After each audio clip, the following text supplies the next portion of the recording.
কবরের প্রথম রাত আপনার সাথে কি ঘটবে? আমরা যারা এই দুনিয়ায় জন্মগ্রহণ করেছি আমাদের প্রত্যেকে তো এই দুনিয়া থেকে বিদায় নিতে হবে, এটা তো কেউ অস্বীকার করতে পারবে না।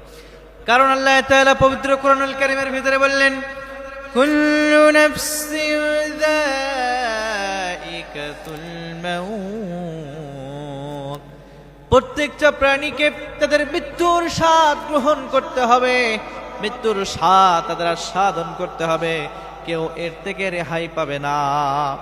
আবার আল্লাহ তাআলা কোরআনুল কারীমের অন্য জায়গায় বললেন, ওয়ালিকুল্লি উম্মাতিন আদাল ফাইযা জাআ আদালুহুম লা ইস্তাখিরুনা সাআতান ওয়া লা ইস্তাকদিমুন।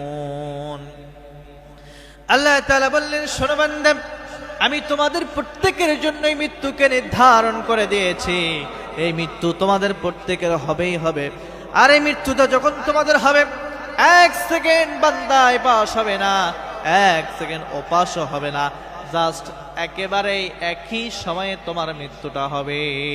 জাস্ট সময় তোমার মৃত্যু হয়ে যাবে, এক সেকেন্ড এপাশ হবে না মৃত্যুর জন্য। এজন্য এই দুনিয়া থেকে যে তোমাদের প্রত্যেকে বিদায় নিতে হবে। আর যখন বিদায় নেওয়া হয়ে যাবে, আমাদের সর্বপ্রথম বারজাখ জিন্দেগির যে ঘাঁটি তবে সেটা হলো কবর। এই কবরে নামানোর পরে আমাদের সাথে কি করা হবে দেখেন। কবরে নামানোর পরে ভাগ হবে দুইটা। মুমিনদের জন্য কবর হবে একরকম, এবং বেঈমান কাফের যারা রয়েছে তাদের জন্য কবর হবে আরেক রকম।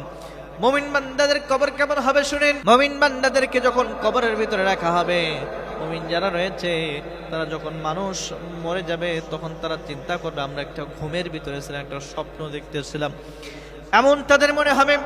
কবরের ভিতরে নামানোর পরে যেই ফেরেশতা তার রূহটা রেখেছিল একেবারে জান্নাতি রেশমি কাপড় দিয়ে ওই মোড়ানো রূহটাকে তার এনে তার দেহের ভিতরে ফুঁকে দেবে। এরপরে যখন রূহটা ফুঁকে দিবে, রূহটা ফুঁকে দেওয়ার পরে তার কাছে মুনকার নাকির ফেরেশতা চলে আসবে।